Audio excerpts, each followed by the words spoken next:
Alors, salut tout le monde. Aujourd'hui, je reçois sur la chaîne Edge. Comment vas-tu, le Edge? Ça va, mon pote?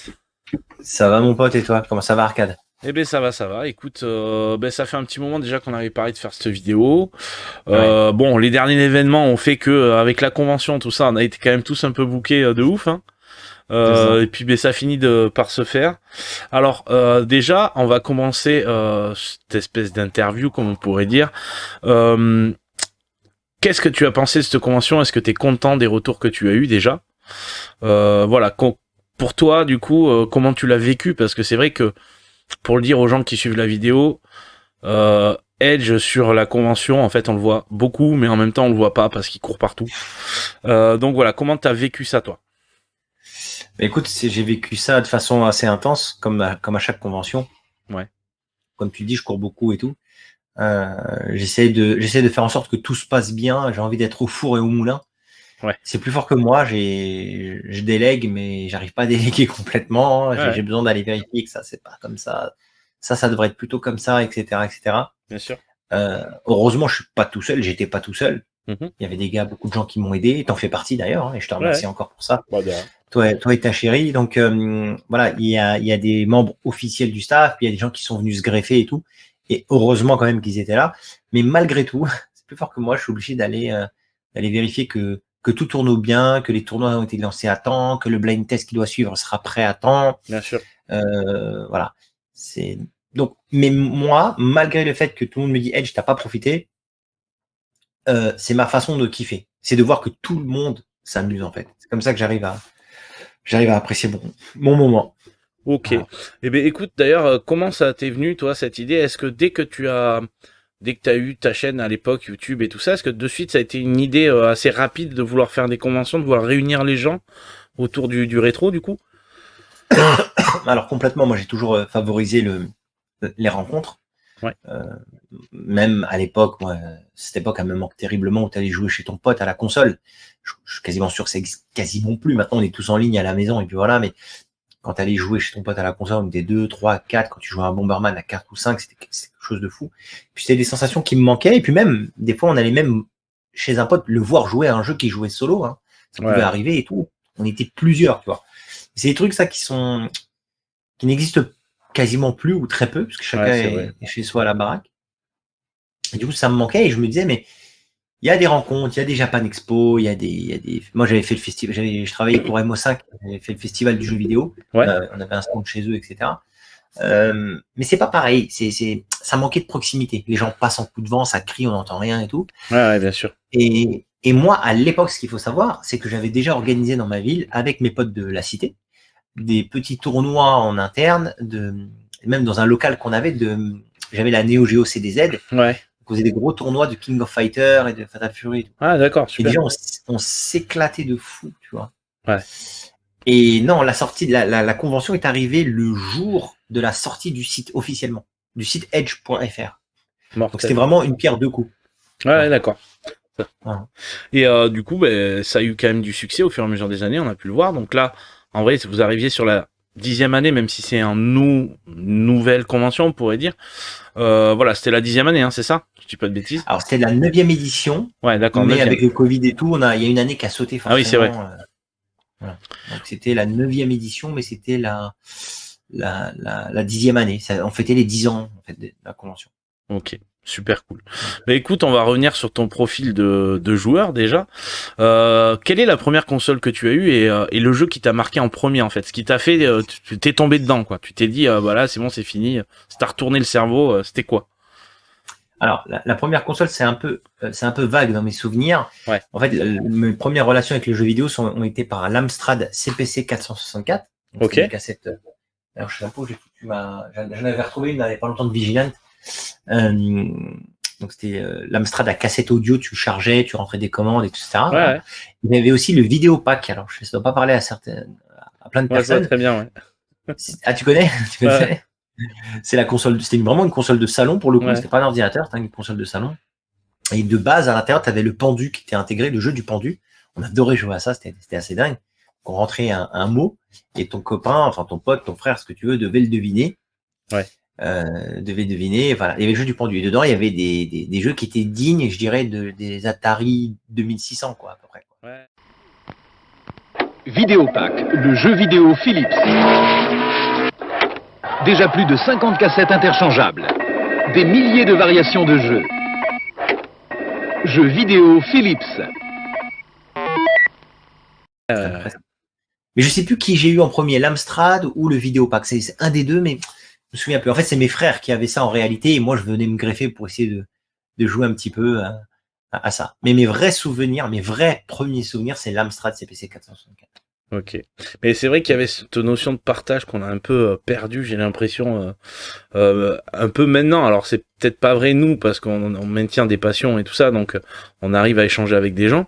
Mais c'est vrai que c'est des trucs qu'on faisait vachement, enfin à l'époque où t'avais des potes qui venaient à la maison, ou de la famille ou comme ça, et tu partageais des jeux. Dès que t'avais un nouveau jeu, c'était un événement, quoi, tu vois, il se passait quelque chose. Voilà, moi je me rappelle sur la découverte de Street Fighter 2, tu vois, par exemple, d'essayer de découvrir les coups et qu'on essayait de les faire, et quand on arrivait à faire un coup, on était complètement ouf. Du coup, après on essayait de se montrer entre nous, tu sais, comment on l'avait fait et tout, c'était cool. Bien sûr. Ouais, c'était un Bien sûr, truc de malade. Le Newgate, le Hadoken à l'époque, moi, nous on entendait un Newgate. et quand on avait, parce que moi je jouais à la bande d'arcade qui était en face de chez moi, j'y avais deux salles d'arcade que je jouais beaucoup. Il y en avait une qui était au centre commercial de Belle-Épine, Ouais. auquel je serais capable de tuer pour avoir des photos et des vidéos d'archives de cette salle, mais j'y arrive pas. J'ai contacté les personnes et tout, mais impossible d'en avoir. Si vous m'entendez les gars, voilà.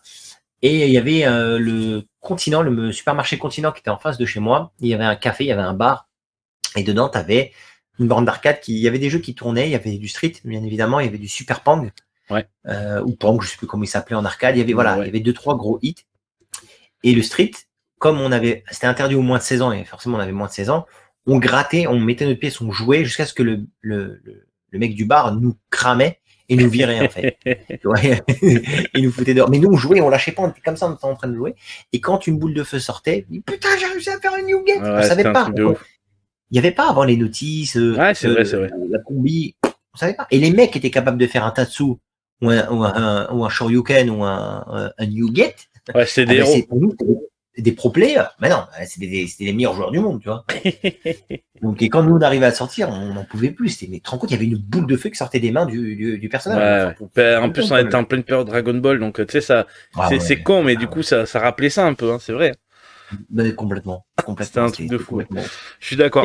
Et c'est marrant.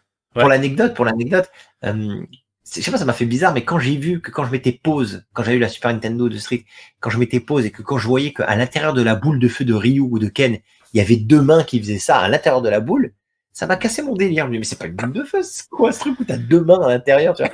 Et c'était des détails à la con, je me dis, mais putain, et du coup, j'ai été déçu, tu vois. C'est un détail, tu me diras, mais je sais pas, et puis il y a eu tout un truc d'après derrière, enfin vraiment, c'est. Ouais, c'est vraiment entre les bandes d'arcade, l'Amstrad CPC, et après la vraie première console que j'ai eue, c'est le Game Boy. Ouais. Ou la Game Boy, comme vous voulez. Ouais. C'est vraiment, j'en rêvais jour et nuit. Ma mère me l'a offert un jour. Elle m'avait fait croire qu'elle ne me l'avait pas acheté, alors qu'elle me l'avait promis. Ouais.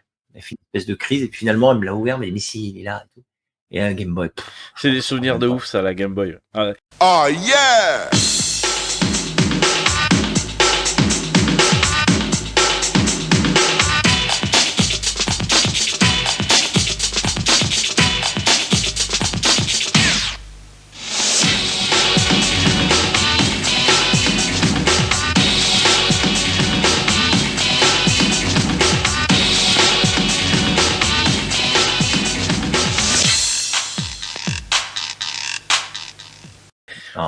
Moi, c'est un peu pareil. C'était aussi l'occasion de jouer la nuit en cachette. Je me rappelle avec une lampe torche pour pouvoir voir l'écran. C'était une galère pas possible, mais en vrai, c'est essayé de rejoindre Game Boy. Hein? Je n'y vois absolument rien. Eh ben, écoute, franchement, alors, t'y vois rien. C'est vrai que maintenant, j'ai l'impression que je me dis, mais comment on faisait à l'époque? Mais par contre, en termes de gameplay, c'est assez hallucinant. Tu vois, par exemple, le Tetris. Ah non, je parle pas de gameplay. Ah ouais. Parce que tu vois, par contre, le Tetris, il est trop bien, quoi. Tu vois, le Tetris, il se joue, le gameplay est mortel. Mais effectivement, en termes de t'y vois rien, je suis d'accord, t'y vois rien. Faut, même la journée, c'est compliqué, quoi. Ouais. Mais c'est impossible. Même au contraire, la journée, c'est pire que le soir. Parce que la journée. Faut pas y avoir trop de reflets. Voilà, faut. Tu te rends compte qu'à l'époque, on jouait au Game Boy et il y avait deux potes sur le côté qui regardaient ce que tu faisais. Ouais, Il y avait 2 potes qui regardaient, toi tu jouais comme ça, tu vois. ouais. Et non mais c'est quand même incroyable. Enfin je sais pas, c'est complètement ouf. Et je sais pas quels yeux on avait à l'époque ou quoi. Mais Ouais. par contre, tu joues avec une Game Boy Advance rétro-éclairé ou quoi, c'est très propre, hein. Très très propre. Ouais, grave. Non, mais c'est clair. Moi, c'est souvent comme ça, d'ailleurs, que je ressors mes jeux Game Boy, c'est de temps en temps sur la Advance, même si c'est de plus en plus rare, j'avoue. Et c'est le meilleur moyen d'y jouer.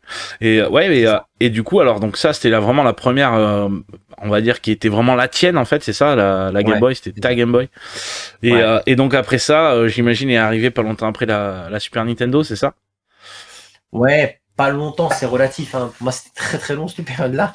Ouais. Et oui, c'était à Noël 91, si je dis pas de conneries, ou 92, je sais plus. Je me rappelle même plus de la sortie de la Super NES. Mais j'avais explosé la VHS de Nintendo là que tout le monde connaît. La Ryu, le fameuse. grand maître du karaté, Ouais. Lester McShakin. Oui, bonjour. Que puis-je faire pour vous? J'aimerais que vous me parliez de la Super Nintendo.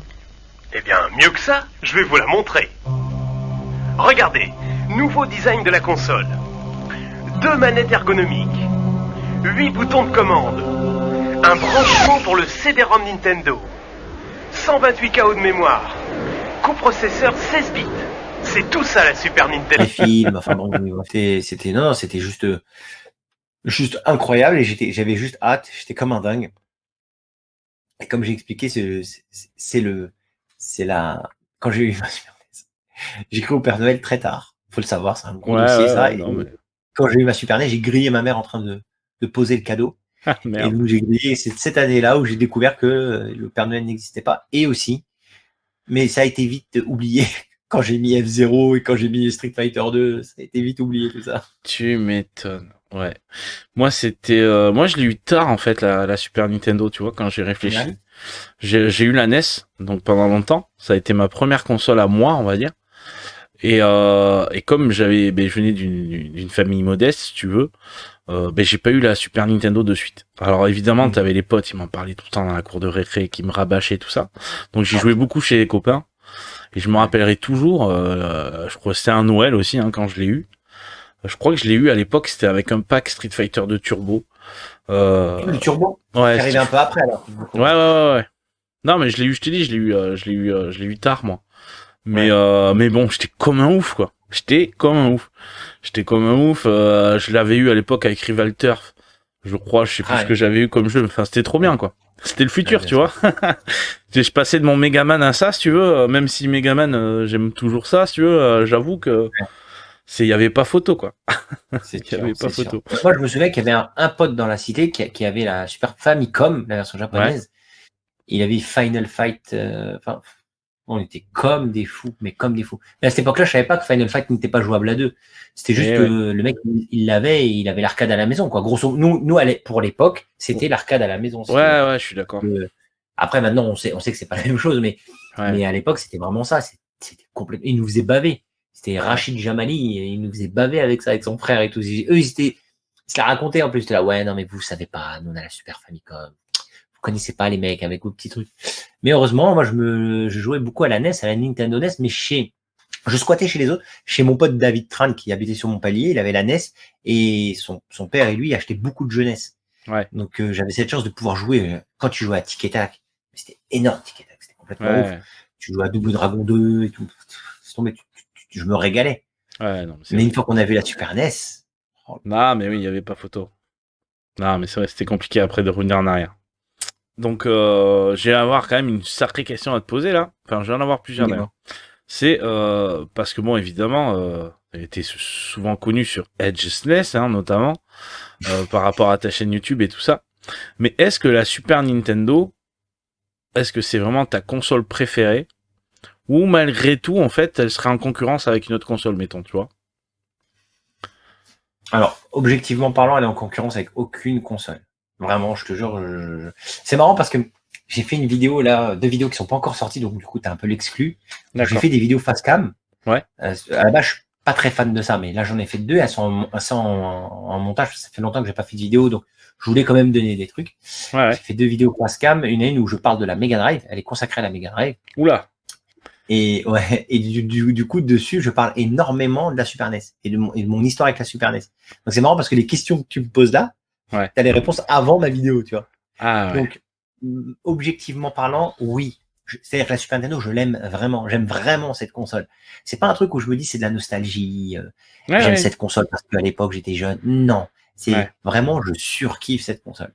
Est-ce qu'elle est en concurrence avec une autre console? Non, elle est trop devant à mes yeux. À mes yeux, elle est vraiment trop devant.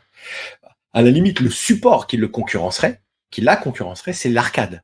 C'est le support qui concurrencerait la Super Nintendo à mes yeux. D'accord. C'est Ouais. l'arcade, tu vois. Mais après, attention, techniquement, on n'est pas en train de comparer la technique là. Je suis Ouais. pas en train de comparer. Évidemment, tu prends Street Fighter 2 en arcade et Street Fighter 2 sur 16, mais évidemment, c'est pas le même Ouais, jeu. non, mais bien sûr, bien sûr. Tu vois ce que je veux dire? Non, mais je par vois contre, tout à si fait. on parle de la console en elle-même, de la ludothèque et du plaisir procuré, pour moi, la Super NES écrase vraiment, vraiment, vraiment tout. Après, il y a des consoles de cœur. Par exemple, Ouais. les gars, je vais répondre à une question par anticipation. Les gars me disent, ouais, on m'a souvent collé l'étiquette du pro Nintendo. Ouais. Et ils se sont vite rendus compte qu'ils s'affichaient, les mecs, parce que je préfère la Master System à la NES, et je préfère la Saturn à la Play, et la Dreamcast est l'une de mes consoles favoris, elle écrase les autres de sa génération. Donc, ça Ouais. fait quand même 3 consoles Sega qui sont, en mon sens, les meilleures de leur génération. Ouais. Il y a juste la Super NES qui défonce la Mega Drive. Ouais. Et toutes les consoles qui vont. Alors bon, moi, je vais pas te mentir, je suis pas d'accord avec toi parce que pour moi, en fait, je les ai jamais vraiment mis en concurrence dans le sens où, pour moi, c'est deux consoles différentes déjà, de par rapport que déjà la Mega Drive est sortie vraiment avant, et pour le coup, tu sais, elles ont pas la même approche sur le jeu vidéo. Je trouve que, c'est deux consoles différentes. C'est-à-dire que moi, je kiffe maintenant à avoir les deux en fait. Tu vois, Ah bah, parce bien que sûr. c'est quand même deux écoles hyper intéressantes. Évidemment, moi, tu vois, pour en revenir un peu sur ta manière de voir les choses, je suis un peu comme toi, c'est-à-dire que je marche pas à la nostalgie parce que moi, tu vois, la Mega Drive, c'est pas une console que j'ai eue à l'époque. En fait, je l'ai eu après sur le tard. J'ai eu d'abord la Super Nintendo et maintenant, alors je sais pas si c'est tu vois, je vais avoir plus d'affect sur la Mega Drive, mais pour des raisons peut-être qui ont rien à voir avec la technique, tu vois. Ça va être, tu sais, ça va être des jeux, peut-être cette approche un peu plus arcade que je trouvais qui était sympa chez Sega. Même si évidemment, hein, sur Super Nintendo, il y a eu beaucoup de jeux d'arcade. Il y a un côté, tu sais, je sais pas, tu vois, genre des Mercs ou c'est des titres comme ça que je trouvais super cool à jouer sur Mega Drive. Et après, mais de toute façon, c'est deux consoles pour moi qu'il faut avoir hein, quand on parle de génération 16 bits de toute façon.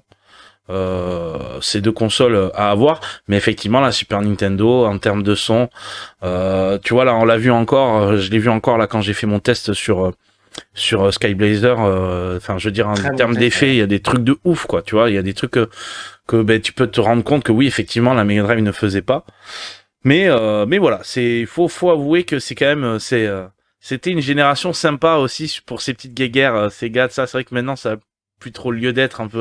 The Sega Genesis has blast processing. Super Nintendo doesn't. So what's blast processing do?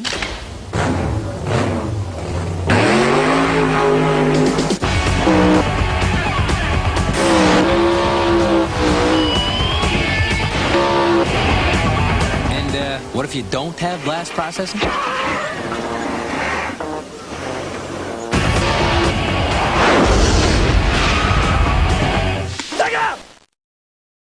Quelque part mais ouais, carrément et du coup à part ces consoles là justement est-ce que tu as des consoles peut-être justement next gen donc tu nous as dit Saturn Dreamcast tout ça c'est quoi toi tes jeux de cœur on va dire toute génération confondue est-ce que tu as vraiment des gros jeux comme ça qui t'ont marqué peut-être un ou deux tu vois ou trois allez vas-y mais tu sais vraiment des jeux où tu t'es dit putain j'ai pris une claque monumentale voilà c'est le genre de jeu tu dis tu sais pourquoi j'aime le jeu vidéo.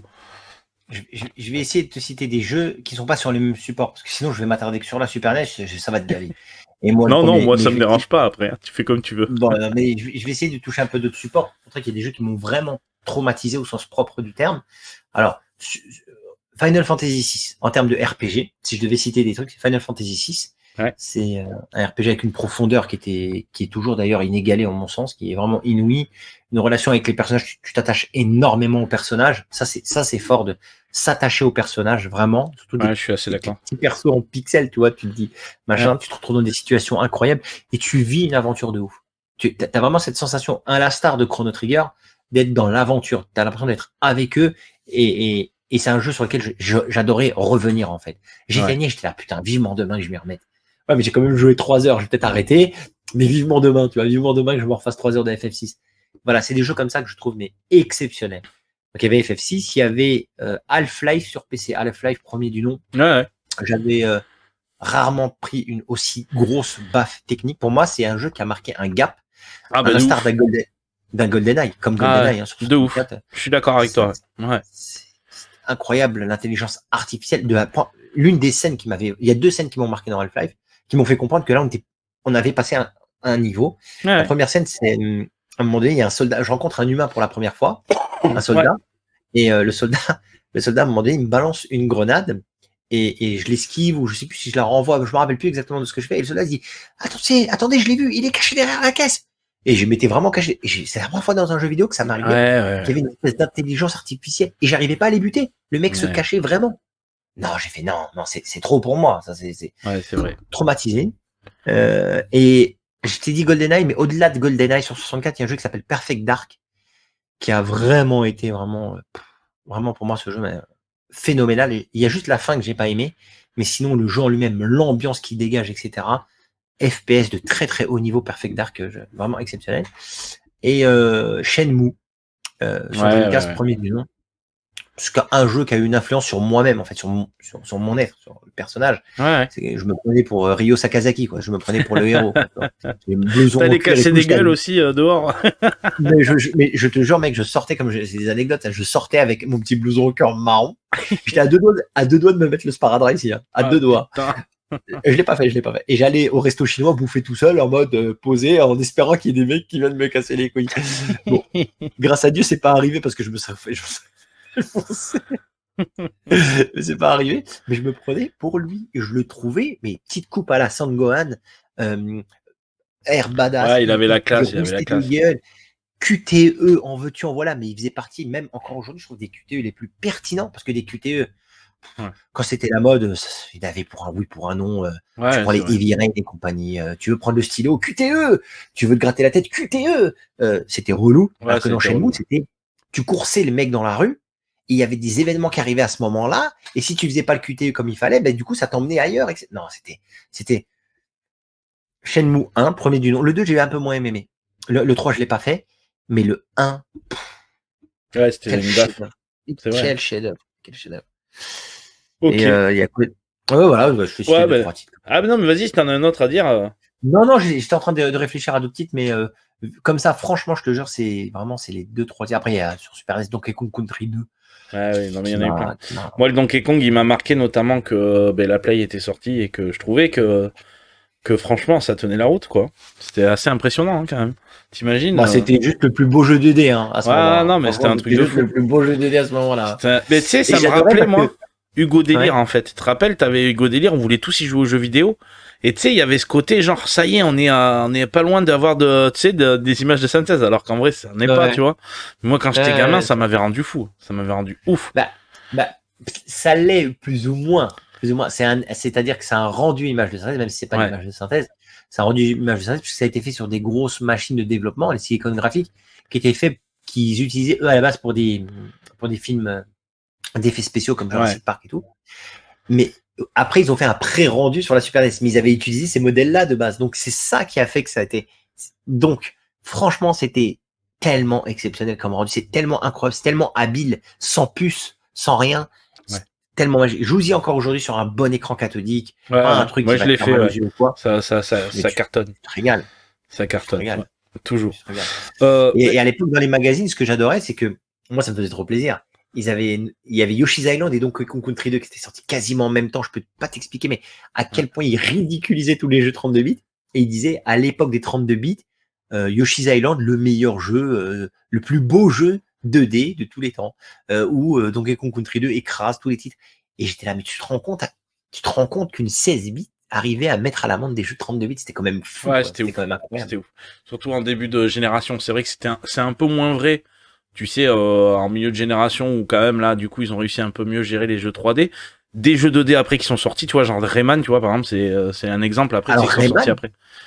Rayman, il était sorti en début de génération de PlayStation. Il n'est pas sorti en milieu de génération. Il était sorti en début de génération de la PlayStation. C'est 94, Rayman. Ah oui, c'est vrai que c'est 94. Ouais. Ah non, c'est le début. Et c'est ce qui m'a fait acheter une PlayStation. Ouais. C'est-à-dire que Mais il y en a Rayman, plein qui ont quand acheté la j'ai- PlayStation pour Rayman. Hein. Ouais. Mais évidemment.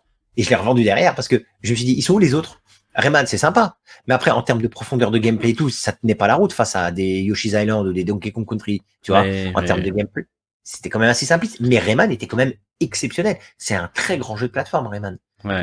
Et Non, la c'est suite vrai. ne venait pas. La suite Ouais. ne venait pas. Après, je parle pas de la 3D. La 3D, alors aujourd'hui, la 3D de la PlayStation est complètement ridicule. Personne n'y revient. Ouais. Et c'est une réalité.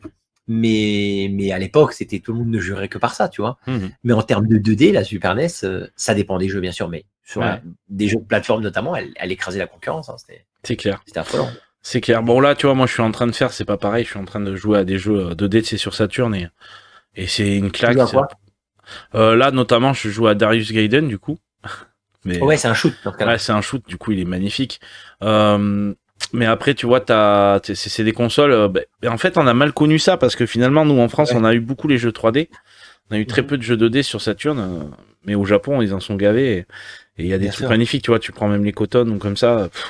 Enfin, c'est un truc Tu de prends fou. Astal aussi. Astal Ouais. sur Saturn, c'est exceptionnel. Ouais, c'est un truc de C'est fou. très très bon, Astal. Ouais, Non, t'avais des bêtes de jeux sur Saturn. C'est pour ça que la Saturn, je la préfère à la PlayStation, notamment. ouais. C'est parce que justement, elle avait un peu plus cet esprit 16 bits, continuité de mes 16 bits. Tu vois ce que je veux dire? Ouais, non, mais totalement.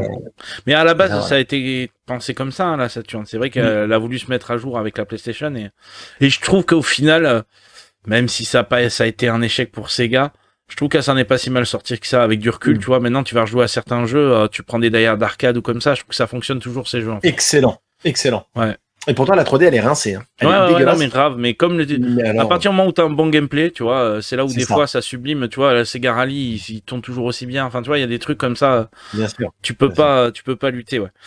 c'est ça. Sinon, on va sortir un peu du jeu vidéo quand même. Hmm. Et j'aimerais savoir, le Edge, il regarde quoi comme film? Non, allez, c'est quoi vraiment tes goûts en cinéma? T'as des films comme ça qui t'ont marqué? Moi, j'aime bien. Alors, j'aime les films. Je pense comme tout le monde. Déjà, ça, c'est une bonne chose. Ouais. Maintenant, j'ai pas, à vrai dire, de saga absolue de prédilection. J'ai des sagas que je suivrai du début à la fin toute ma vie. Par exemple, les Terminator. Ouais. Même si je sais que beaucoup de Terminator ont été en trop et que ça a désacralisé un petit peu la saga, je suis obligé de tous les regarder. Je suis tellement fan des histoires de voyage dans le temps, etc. et de la façon dont ça a été géré, au début en tout cas, le 1 et le 2. Terminator 2, pour moi, par exemple, c'est un film que je trouve qui n'a que très peu vieilli. Le Ouais, 2, c'est hein, vrai, le c'est 2. vrai. Là, le 2, il est... Vraiment, Ouais. je vous invite à aller revoir Terminator 2. Quand t'as des personnages aussi charismatiques que le méchant, Mais le même les T-1000, effets spéciaux sur le T-1000, il est ouf. ils sont incroyables. Ah, Encore ouais. aujourd'hui, j'insiste. Ouais, j'insiste même vraiment. encore aujourd'hui, ouais, je suis d'accord. Ouais. Tu vois, c'est comme tout à l'heure, on parlait de Yoshi's Island ou Donkey Kong Country 2. Je dis Ouais. que je trouve ça toujours aussi beau aujourd'hui, mais Terminator 2, c'est pareil. Je trouve ça Ouais. toujours aussi beau aujourd'hui. Le 1 D'accord. a affreusement vieilli. Voilà, je suis pas très Ouais, fan, mais ben, le c'est 2, vrai, c'est incroyable. Le 2, incroyable. Tu vois. Et les Terminator, j'adore ça. Les Star Wars, avant que Disney ait racheté, c'était exceptionnel. Ouais. Les Star Wars, c'était exceptionnel. Et puis quand Disney a racheté, c'est parti en cacahuète. Mais je suis obligé d'aller tous les voir. Je suis obligé. C'est comme ça, tu vois. Ouais. Là, ces derniers temps, je suis un peu plus sur Netflix qu'au Ouais. cinéma. Alors, au ciné, j'adore les Marvel. Enfin, évidemment, je vais voir tous les Marvel. Ouais, Il y a moi juste aussi. un que j'ai pas vu, ça, c'est le dernier, pas les 4 Fantastiques, mais c'est un truc éternel. Ah, Eternal, j'ai pas vu non plus, ouais. Ouais. Pas vu. J'ai vu le dernier Venom Carnage, j'étais très déçu. Ouais, je sais pas, j'ai pas vu non plus. Mais j'adore tout ce qui est Marvel et compagnie. Ça, je vais tous Ouais. les voir. Et sinon, sur Netflix, parce que je regarde beaucoup sur Netflix aussi, évidemment, j'ai regardé Squid Game que j'ai adoré personnellement. Je sais que ça fait débat. Ouais. Mais moi, j'ai beaucoup aimé et je suis un grand fan de 2 types de films, de Peplum, c'est-à-dire tout ce qui est 3 Gladiator, Braveheart, c'est mes films préférés. Ouais. Et je suis un grand fan aussi d'un acteur en particulier parce qu'il fait que des très bons films, c'est Denzel Washington. Ouais. Là, j'ai re-regardé Equalizer, qui est cliché comme c'est pas possible, mais il joue tellement bien dessus. Il y est d'ailleurs Ah, en ce Denzel. moment sur Netflix, il me semble. Bah oui, c'est pour ça, Ouais. j'ai regardé. Ah, ouais, Et non, mais ouais, grave. Il y a pas le 2. Il y a pas le 2, j'étais vénère. Ouais. Il n'y a pas le 2 et je trouve qu'il est un jeu d'acteur incroyable. C'est l'un des meilleurs acteurs ever pour moi. Ok. Denzel Washington. Non, mais après, tu vois, moi, c'est cette génération. Alors, je sais pas si ça vient de nous, mais moi, on a eu des films. Je sais pas, on est une génération d'acteurs cool, quoi. toute la période Schwarzenegger, Stallone. Alors c'est des films d'action, tu vois. Van Damme, tout ça, c'est des films, tu vois, ça me parle vachement encore. Et des fois, t'arrives à retrouver des films qui ont un peu cet esprit-là. Même s'il y a c'est très peu d'acteurs, hein, tu te rends compte pour la relève. Maintenant, je trouve que c'est différent. Compliqué. Et puis que maintenant, les acteurs, ils ont de moins en moins la gueule burinée, je trouve aussi. Parce que j'aimais bien sur tu vois sur des Clint Eastwood ou comme ça, tu vois, c'est des mecs qui ont des gueules, des charismes de ouf. Et je trouve qu'on perd un peu ça. En fait, tu viens de citer un truc. Si tu devais me dire quel est le personnage le plus charismatique ever dans un film que j'ai jamais vu de ma vie, c'est Clint Eastwood, mais dans un film, dans Le Bon, la Brute et le Truand. Clint Eastwood dans Le Bon, la Brute et le Truand, c'est le perso qui a trop de charisme, qui fait que je dois mettre des lunettes de soleil. Je suis obligé de mettre des lunettes de soleil quand je le regarde. Non, ce look incroyable, l'attitude, tout. Si le mot badass devait avoir une photo, c'est lui. Ouais, c'est vrai. Il est ultra méga badass dessus. Il est tellement classe, tellement je m'en foutise, tellement. Ouais. Ben regarde, il est derrière toi là. Il y a un perso de Sunset Rider dans ton arcade là. C'était exactement lui en mode moins classe. C'est ça. Au moment où je parle de ça, il apparaît derrière toi. Je trouve ça excellent. Et Clint, mais il a servi à tellement de références. Il a même, par exemple, il y a un RPG de Square sur Super NES qui s'appelle Live Alive, où dedans, t'as un perso qui s'appelle Sunset. C'est Clint, tu vois. C'est Clint, quoi, tu vois. Ouais. Incroyable. Quelle classe. Mais c'est ouf. Tu vois, je me suis refait l'autre jour Gran Torino, et même en tant que vieil acteur, Gran Torino est incroyable. De le voir, tu vois, vieilli comme ça. En plus, moi, il est un peu triste, tu vois, le film, mais tu te dis, même là, il a du charisme encore. Tu te dis, ok. Ouais, grand monsieur, ça encore. Ouais, carrément. Il a fait un film récemment, là. Ouais, j'ai vu, ouais. Mais j'ai pas vu le film, mais j'ai vu qu'il avait fait un film récemment. Et alors, le Edge en musique, il écoute quoi? Alors, aujourd'hui, je vais te surprendre en musique. J'écoute que des musiques de jeux vidéo, que ça, ou d'animé manga. Ok. Chose qui était très différente à l'époque. À l'époque, j'écoutais beaucoup de rap US, de funk, de rap US, de choses comme ça. Les autres styles de musique, je suis pas grand. Enfin, j'ai eu une période adolescente de house. Musique house, un peu électro house et tout, quand je sortais un petit peu. Mais j'ai toujours été très branché funk et rap américain. Mais ça m'est passé. Enfin voilà, c'est juste que je fais le tour de tout ça et que maintenant je me bute en musique de jeux vidéo et musique d'animé, manga. Là en ce moment, j'écoute à fond My Hero Academia. Je trouve les musiques tellement incroyables, ou même du DBZ. Là, il y a Kevin, de ce fameux Kevin de Studio Creative, qui m'a filé toutes les musiques de DBZ en MP3, toutes les musiques, mais vraiment rythmées et tout. Et ça, quand tu veux faire du sport, ou même comme ça, quand t'es déter, c'est exceptionnel, c'est un régal. Ouais, non, mais j'avoue, ça motive de ouf. Ouais, c'est vrai. Mais moi, c'est ce que et tu vas trouver ça très con. Moi, tu vois, j'en suis allé vachement plus sur le métal parce que, souviens-toi, dans les films d'action, et même dans les BO japonaises, en fait, justement, de certains trucs, c'est ultra métal, en fait. Donc voilà, moi c'est le genre de truc à l'époque ça me donnait de l'énergie, tu vois. Ça continue, hein, mais c'est vrai que très bon choix. Et du coup, en rap US ou quoi, t'écoutais quoi un peu? Pour moi, il y a un mec qui, objectivement, même si j'écoute plus des masses, n'a jamais été battu, ne sera jamais battu. C'est l'équivalent de la Super NES chez les rappeurs US. Pour moi, c'est la Super NES à ce niveau. C'est Tupac. Tupac était trop dans le turfu. Le mec, il est mort, il avait 25 ans, t'as l'impression qu'il en avait 40, tellement qu'il avait fait des choses et tellement qu'il était mature dans ce qu'il disait. Mais ce qui est ouf, c'est qu'on en parle encore, tu vois, il y a plein de gens qui en parlent encore, c'est un truc de dingue. Il avait que 25 ans, Arcade, 25 piges. Ouais. C'est rien. C'est rien. Non, c'est clair. Quelle voix, quel flow, même lui, il avait un charisme de ouf, on va se mentir. Voilà, et non, Biggie ne lui était pas supérieur. Je suis désolé. Et quand je parle de Biggie, je parle pas de Kamel, mais je parle de Biggie, le rappeur. J'avais bien compris. Ne lui était pas supérieur. Non, mais c'est pas le même sport. C'est comme si tu comparais la Mega Drive et la Super Nintendo, les gars. Non, je rigole. Le mec est reparti là-dessus. Justement, les gens te connaissent un peu, tu vois, toujours un peu taquin. Des fois, les gens qui te connaissent pas, justement, ils se disent, dis donc, le Edge est tout en vénère, il balance des taquets, tu vois, ils doivent t'imaginer le matin, tu te balances 2-3 taquets à tes voisins avant de partir au boulot, tu vois. Normal, la base. Voilà. Non, en vrai, alors quand on te connaît un peu, et puis quand on te voit, ça se voit que t'es plutôt quelqu'un, justement, qui est très passionné et tout, mais je t'ai trouvé plutôt, alors calme, évidemment, hein, je pense que t'es le genre de mec, si on t'emmerde, tu démarres au quart de tour, mais justement, j'ai trouvé quand même que ça fait un petit moment, tu vois, j'ai regardé un peu ta chaîne, j'ai un peu fouillé ta chaîne, tout ça, et je voyais que quand même, t'étais plutôt finalement posé par rapport à ce que les gens pourraient croire, en fait.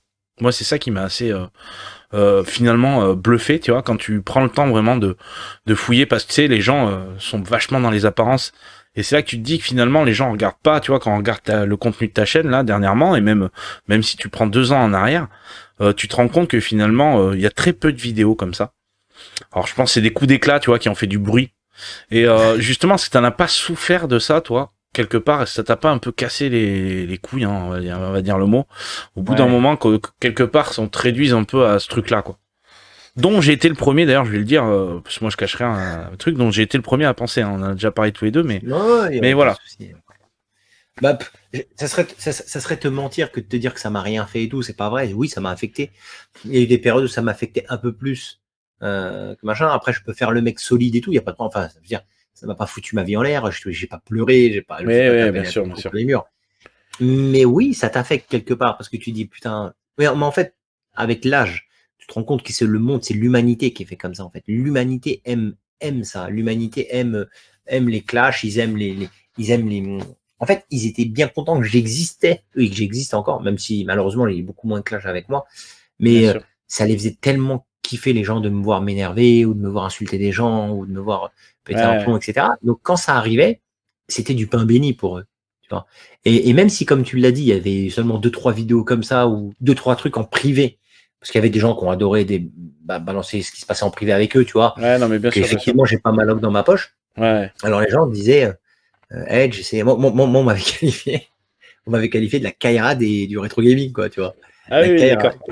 La Kaira. Je suis une Kaira, moi, tu vois. Je suis une Kaira. Bon, ben, pourquoi pas, ça me dérange pas, tu vois. Ouais, bien sûr. Mais les gens aiment fantasmer, ils aiment mettre des gens dans des cases. En fait, humainement, ça les rassure. Ouais. Lui, c'est le geek. Elle, c'est la bonasse. Lui, c'est le machin. Lui, c'est machin. Et Edge, c'est le violent, la Kaira. Celui sur qui on va se liguer pour le combattre tous ensemble, tu vois. Et oui, pendant une longue période, ça a été ça. Et aujourd'hui, ça me fait hyper rigoler parce que les quelques résistants, il y a encore quelques mecs comme ça qui résistent et qui reviennent à la charge contre moi. C'est très rare, mais il y en a quelques-uns encore. Ouais, aujourd'hui, je leur fais un bisou, ces mecs-là, moi, je leur dis, venez, au contraire, vous me manquez, vous étiez passé où, putain, tu vois. mais la plupart des gens, ils creusent un peu, comme toi t'as fait d'ailleurs, ils creusent un peu, et ça les intéresse pas de se fier qu'à ça. Ils se disent peut-être qu'on passe à côté de quelque chose, peut-être que le mec finalement est cool, et effectivement, après, tu passes des moments comme toi, t'as passé la convention, tu vois, tu passes, tu dis, mais putain, mais en final, ce mec-là, voilà ce qu'il fait, il fait des conventions, il fait rencontrer des gens. Mais l'IRL, de toute façon, c'est quelque chose que, tu vois, enfin, c'est compliqué là avec nos vidéos, tu sais, on va montrer une image de nous, peut-être qui est faussée, on se rend pas compte, tu vois. L'IRL, c'est ce qui change tout. L'IRL, c'est ce qui pose les choses aussi. Ça permet déjà de rencontrer des gens, d'essayer d'apprendre à les connaître. Alors après, des fois, tu t'apprends pas à connaître les gens sur si peu de temps, mais tu vois, tu peux te faire un avis différent. Moi, je sais que, tu vois, je pourrais remercier Kamel là-dessus parce que j'avoue que tu sais, d'un regard extérieur, et justement, hein, avec des avis biaisés, comme je dois pas être le seul, et c'est pour ça que ça me tient à cœur de le dire dans la vidéo. Creusez les mecs un peu, des fois, les gens autour de vous. Vous faites pas des avis sur des trucs, tu sais, sur des impressions ou sur des on-dit. Voilà, apprenez à connaître les gens et faites surtout essayer d'apprendre à faire la part des choses et puis à faire vos avis tout seul. Voilà, moi je sais que c'est hyper important et je pense que malheureusement dans ce monde des internets ça arrive trop peu souvent. Mais bon, c'est comme ça. Mais est-ce que vraiment les mecs ils veulent ça, Arcade? C'est la vraie question, c'est que l'humain il veut pas ça. L'humain, il veut avoir des gens à ne pas aimer, à détester. Il veut avoir son cercle d'amis. Est-ce que c'est pas une minorité qui crie fort quand même, finalement? Tu vois? Oui, c'est un peu l'idée, oui. C'est un peu l'idée. Voilà. Après, parce qu'il y a les gens qui vont assumer, hein, ce côté, genre, moi j'aime le clash, tout ça. Et je pense qu'effectivement, il y a peut-être ceux qui l'assument pas et qui disent rien aussi. Parce qu'il y a quand même une grosse partie de... Mine de rien, il y a pas mal de public silencieux, des gens qui commandent sûrement jamais nos vidéos, qui apprécient ou pas le contenu, mais au final on le saura jamais puisqu'ils participent à leur manière, si tu veux. Mais voilà, alors je me dis que c'est peut-être une minorité qui crie fort parce qu'effectivement les gens pas contents généralement ou qui sont justement peut-être un peu dans le clash constamment comme ça, Ils sont, j'ai pas l'impression qu'ils soient non plus 150 000. Voilà, c'est plus qu'ils nous font chier, quoi. On va pas se mentir, ils nous font chier.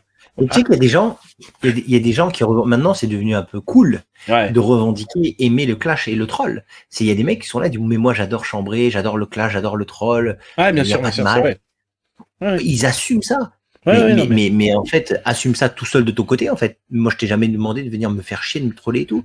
M'emmerder. Ouais. Quand tu fais une vidéo, et moi je le voyais comme ça, quand je faisais une vidéo qui m'avait demandé beaucoup d'heures de travail, etc., et que les mecs venaient me clasher ou me troller. Pas critiquer. T'as le droit de critiquer. Oui, oui, Critiquer. oui, Au les contraire, critiques, des fois, d'ailleurs, ça permet d'avancer, quand c'est constructif. Voilà. c'est constructif, complètement. Mais venir troller, et on sait ce que c'est que troller, tu te dis, mais attends, moi j'ai passé tant d'heures machin avec toi pour un petit connard comme toi qui vient me mettre un commentaire comme ça, ou carrément tu viens m'insulter. Tu dis, mais attends, je parle de jeux vidéo, tu m'insultes parce que je parle de jeux vidéo? Mais ça, Ah, fuck, mais attends, c'est quoi ce délire?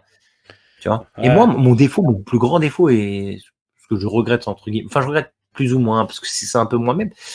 Comme tu le sais, moi, je suis un pro Super NES, donc forcément, je parle de la Super NES et tout. Effectivement, j'avais un peu cette petite caractéristique de piquer un peu les Sega maniaques. ouais. Un petit peu comme à l'époque, tu vois, retranscrire un petit peu le côté de l'époque. Oui, non, mais comme dans la cour de récré à l'époque, quoi. Ouais. Comme à la cour de récré, voilà. Mais c'était un peu le personnage et tout, j'aimais bien, alors que tu verrais ma collection Mega Drive, je pense que j'en ferais rougir plus d'un.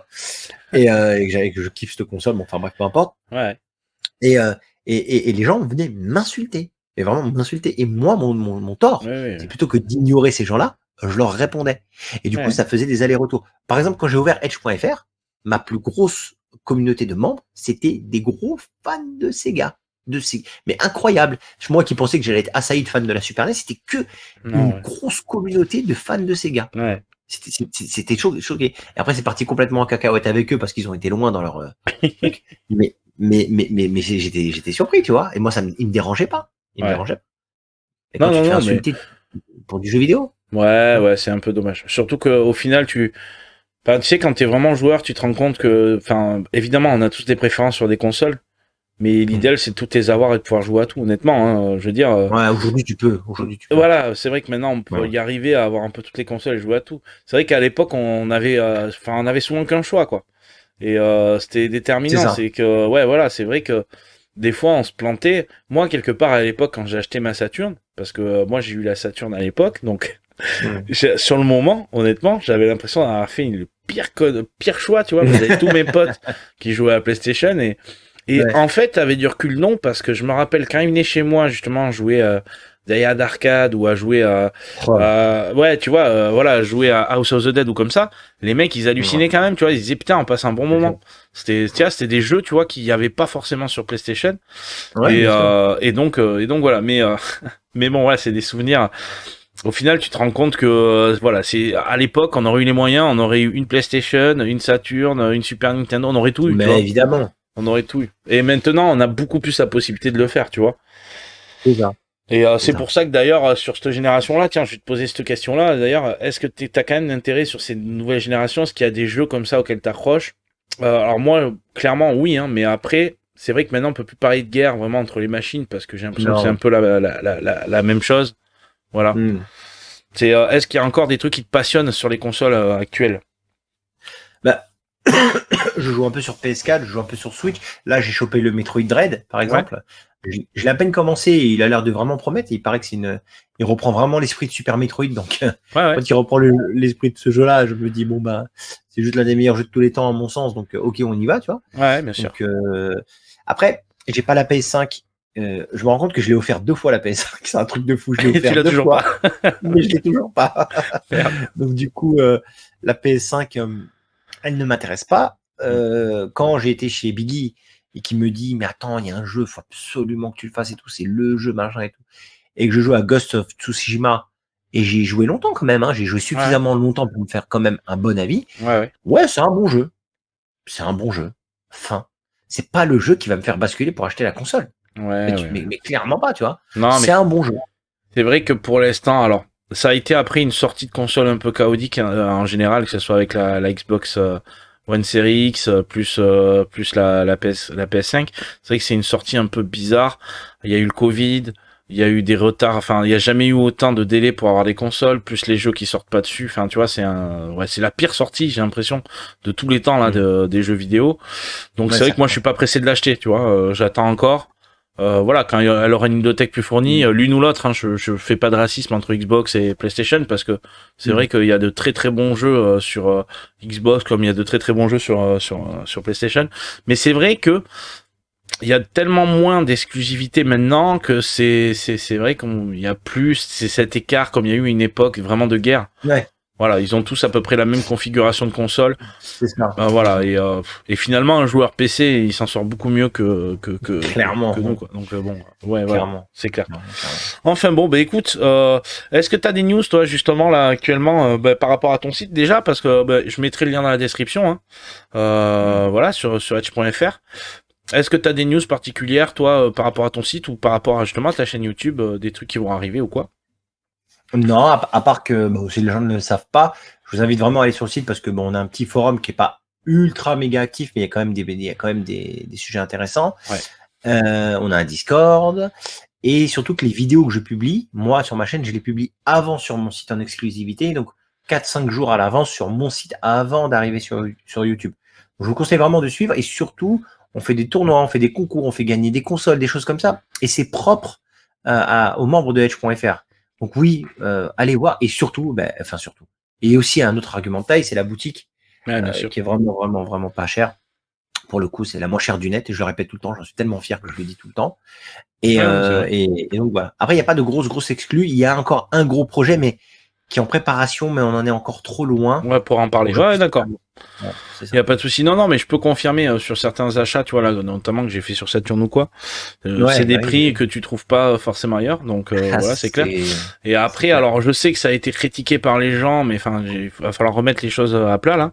Je veux dire, ce qui vend Edge, les jeux Super Nintendo que tu vends, où justement tu as fait des repros de jeux avec justement la langue et tous ces trucs ultra utiles, hein, des jeux qui étaient jamais sortis en français. Ouais, les cartes mode, c'est pas non plus, enfin non, mais parce que je sais que j'avais lu plusieurs commentaires un peu à la con comme ça, mais en fait, quand on voit la cartouche, on sait que c'est pas quelque chose d'officiel. On voit que c'est pas, il a pas voulu copier la cartouche d'autrefois. Par contre, il a fait un joli habillage, c'est super propre. Et les mecs, je vous conseille vraiment, hein, franchement, si vous voulez faire des jeux avec des traductions notamment, parce que je sais que là-dessus c'est hyper utile, vous faites un taf de dingue. Donc vraiment, allez-y, foncez sur la boutique. Allez voir le travail. Parce que t'as quand même une équipe qui fait ça. Hein. Bien sûr. Alors, il y a plusieurs choses. On va être exhaustif là-dessus. Sur Super NES, il n'y a pas énormément de nouveaux jeux qui sortent. Il y a pas, quasiment pas. Ça programme pas, contrairement sur Mega Drive où t'as toujours. Ouais, c'est ça. Ouais. Ça, c'est assez fou. Donc, pour faire continuer à vivre la Super NES, moi, j'invite les gens à redécouvrir des gros jeux qui n'ont jamais été traduits, en particulier des RPG ou des tactical RPG, mais pas que. Des jeux de plateforme, des choses comme ça. Aujourd'hui, je te cite un jeu. T'as un jeu qui s'appelle Magical Poppen, qui est un très gros jeu en 2D plateforme, dont la langue n'a pas spécialement d'importance. Il coûte en Jap à choper 850 €. Ouais, je sais. En Jap. Ouais. Donc, il est inchopable, le jeu. Qui va le choper? Personne. Mais non, bien sûr. Nous, on t'a fait une boîte, une notice en français, le carte mode, la cartouche, donc c'est vraiment une cartouche Super Nintendo, vraiment la même, tu vois, avec une languette et tout. Non, ça fait vraiment propre, t'as l'impression presque que c'est de l'officiel. C'est le but, parce que le but, c'est pas de mettre un logo Edge ou je sais pas quoi, non, c'est de refaire un truc comme si vraiment ça pouvait se loguer. Moi, dans ma collection, là, j'ai toute une super collection de carte mode, franchement, c'est trop beau, c'est vraiment trop beau. Et ça te permet de redécouvrir ou de découvrir des jeux que tu n'as peut-être jamais eu ou que tu n'auras jamais. Quand tu joues à FF6 en français, t'es content. Quand tu joues à Chrono en français, t'es content. Quand tu joues un exemple. Il y a un Zelda qui était sorti sur Satellaview. Tu vois ce que c'est que le Satellaview? Ouais, je vois tout à fait. Voilà, le Satellaview, c'était donc sorti uniquement pour les Japonais. Ouais. Tu vois, ça s'appelle Ancient Stone's Tablet, qui est un Zelda officiel, hein. C'est pas un Zelda fait pas. Celui-là, pourquoi nous on l'avait pas? Pourquoi on n'aurait pas le droit d'y jouer? Grâce à ces techniques-là, qui sont le carte mode, et on fait des boîtes et des notices. Là, actuellement, je suis encore sur d'autres notices traduites en français. Tu peux y l'avoir à la maison, le Ancient Stone Tablet, et tu peux avoir une nouvelle expérience Zelda officielle sur ta Super Nintendo. Tu dis oui, en fait, et tu es super content. Ça te permet de prolonger le plaisir de tes consoles rétro. Tu prêches un convaincu, hein, sur certains jeux qui sont devenus inaccessibles, on va pas se mentir. Beaucoup achètent des cartes mode parce que déjà ils veulent jouer au jeu. Et puis en plus, c'est vrai qu'en plus, quand derrière t'as un travail soigné, c'est plus agréable d'avoir un joli objet que d'avoir une merde, quoi, si tu veux. Donc moi j'en ai acheté pour à des gens, tu vois, pour de la Mega Drive. Je sais que j'en ai un peu sur Super Nintendo. Enfin, voilà, il y a, malheureusement, les gars, si ça coûtait pas ces prix-là, je pense que ça existerait pas. Mais voilà. Et au-delà de ça, comme tu dis, la traduction sur certains jeux, c'est hyper bien. Enfin, moi, je trouve que c'est top. C'est complètement exceptionnel. Par exemple, là, j'ai acheté, enfin, ça fait depuis le début de l'année, je l'attends. Je vais recevoir c'est en cours de réception. Alors, ça je sais de quoi tu vas passer. Je sais de quoi tu vas parler. Je veux parler de quoi? Tu vas parler d'un beat'em up, c'est ça? Ouais, c'est ça, exactement. Ça y est, je viens d'avoir la nouvelle aujourd'hui. Je vais recevoir mon Undercover Cops. Ouais. Et Undercover Cops, c'est, je sais pas, c'est pas 1005 ou quelque chose comme ça. Ouais, c'est un beat'em up que j'adore. Il est intouchable. Ouais. Exceptionnel. Il est intouchable. Eh ben, tu sais quoi? Je l'ai commandé sur Strictly Limited. Ils en ont fait un petit coffret et j'en avais commandé 2. Un en version US que Bertrand a récupéré, que Bertrand m'a acheté. Donc, du coup, j'ai reçu le sien en premier. J'étais dégoûté. J'ai reçu le sien en premier. Il m'a dit, tu l'ouvres et tout. J'ai ouvert le coffret. C'est d'une beauté. Mais vraiment, pour moi, je refuse. Mais quand t'as un niveau aussi parfait, vraiment pour moi, je refuse de dire que c'est de l'émulation ou du modding mais ou du bien machin. sûr, bien sûr. C'est un vrai nouveau produit. Tu vois. Ouais. Et ben, moi, j'ai le mec qui va arriver, je suis comme un dingue. Et je l'ai payé combien? 78 €. Je vais avoir un coffret avec une BD, un porte-clés, une cartouche magnifique, un détail, une figurine, carrément une petite BD. Non, mais à ce stade-là, mais je suis désolé, les gars, moi, j'accepte de basculer et de pas me choper non, mais bien sûr. Attends, et c'est comme les packs qu'on a fait. On a fait des packs Super Nintendo sur Edge.fr. On en est extrêmement fiers. Il y avait un poster, il y avait la console, on a fait le polystyrène, on a customisé des consoles, on a fait le jeu traduit, la notice qu'on a traduit de la version originale. Hein. C'est-à-dire, on a repris la version originale. Bien sûr, il y a du boulot derrière. Carrément. Il y a un vrai dessinateur qui a fait le poster, qui a fait la boîte, c'est des dessins originaux. On n'a pas pris des artworks sur Internet et tout. Il y a un vrai travail, un vrai produit. Et quand je vois que les gens, ils ont tous acheté, je me dis, ils sont fiers, comme moi, là, on le voit juste là, on voit le Mario ici, là, je sais pas si tu vois un peu. Moi, je suis extrêmement fier de l'exposer, de dire, ça fait partie de la ludothèque Super Nintendo. Non, mais c'est pas Nintendo qui l'a sorti, mais... Oui, non, mais on est d'accord, ça fait partie, mais bien sûr, tu vois bien que maintenant, des fois, des livres vont sortir ou des objets collecteurs vont sortir autour de la Super Nintendo ou de la Mega Drive ou autre. Ça part à prix d'or, hein, de toute façon, et ça part quand même. Donc, non, mais pour moi, il y a aucun souci là-dessus. Au contraire, ça permet de justement pouvoir découvrir des jeux qu'on n'a pas pu avoir à l'époque, notamment sur l'Undercover Cop. Clairement, c'est des jeux qui sont inaccessibles. Et là, ça permet d'avoir un truc quand même qui est joli. Effectivement, ça donne envie, hein, quand tu vois les packaging et tout, c'est super cool. Et puis c'est mieux que, tu vois, moi j'ai des linkers. J'utilise pas tout le temps, mais t'as un linker, c'est pas pareil. Tu vois, le linker, tu vas juste jouer au jeu, mais tu sais, t'as pas le même affect de sortir ta carte rouge, de regarder. Enfin voilà, c'est un truc peut-être de naze, hein, ce que je dis pour beaucoup, mais pour moi, l'objet a une importance, quoi. C'est comme les gens qui vont regarder les vinyles ou tu vois, enfin, il y a c'est une sorte de fétichisme de l'objet, hein, clairement, assumé d'ailleurs, mais à ce côté-là, ça rajoute un plaisir au jeu aussi, tu vois.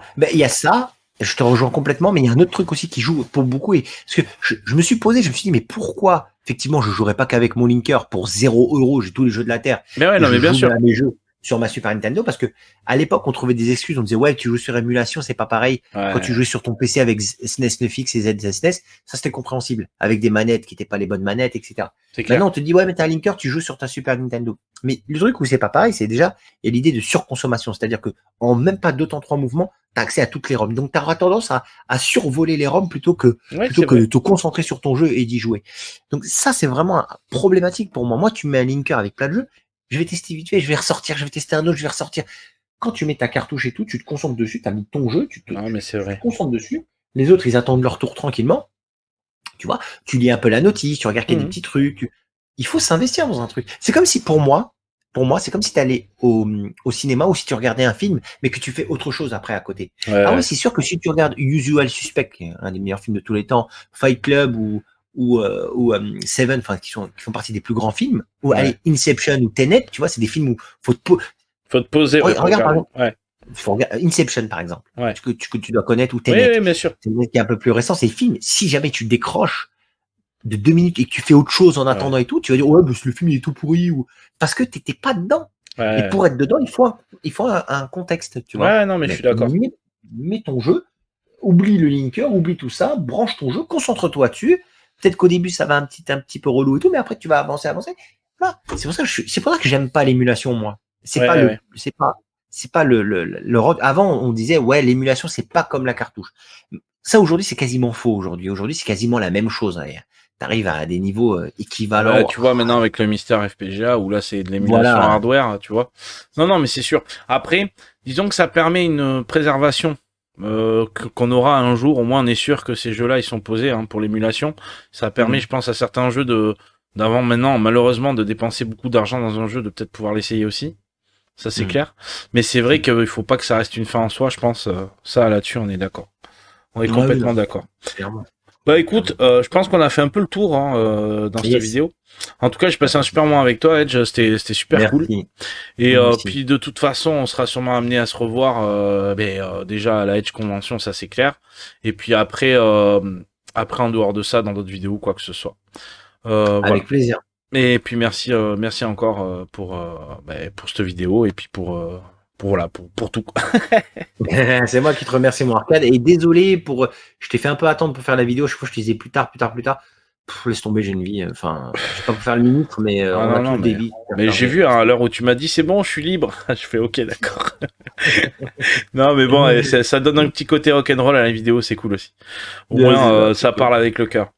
Et c'est ce qui m'intéresse. Bon, bah écoute, n'hésitez pas, hein, je mettrai les liens dans la description de sa chaîne pour ceux qui connaissent pas, mais bon, ça m'étonnerait, mais on sait jamais. Pour ceux qui connaissent pas, allez vous abonner à la chaîne de Edge. Je mettrai aussi le lien vers edge.fr aussi. Donc il y a la boutique, il y a les forums, allez-y faire un tour dessus. Et puis n'hésitez pas à vous abonner aussi à cette chaîne, laissez des commentaires ce que vous avez pensé de nos petits échanges. Et en tout cas, je vous dis à la prochaine. Ciao Edge, ciao tout le monde. Salut. Bye. Ciao Arcade, salut, ciao.